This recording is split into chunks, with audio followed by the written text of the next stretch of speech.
So it's been requested that I do a follow-up video on the Killer Instincts Ripper 425, and I've shot probably 1,500 arrows through this thing, so I think it's about time that I could go ahead and cover that. Before we get too involved in this follow-up on the crossbow, the skull that's on the table belonged to a 600-pound wild boar that I went out and killed using Element Archery's Thunderbolts. They're an amazing product. I'd encourage you to look into those and check them out. Just a really great bolt. If you're looking for like a crossbow bolt or you're in the market for something like that, check them out. So since my last video on this crossbow, I just had a regular scope on it. I've upgraded that to the ATN 4K Pro. I've also put a bipod on it.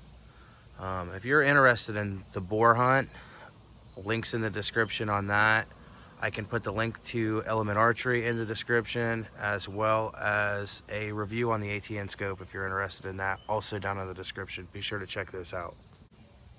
So after shooting 1,500 bolts through this thing, I don't have one single complaint other than the fact of just general use of things wearing out on it. I had to, in the process of that 1,500 bolts, had to get the serving up here rewrapped.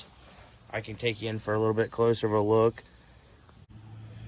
So on the serving, like right here where the arrow knocks on it, probably the whole width of this rail was just extremely frayed. I should have took a picture of it, but I had it in at the bow shop and they just kind of was like, we'll get you taken care of. Another thing that I'll mention is the serving stopped maybe about right in here in the middle of the string stops.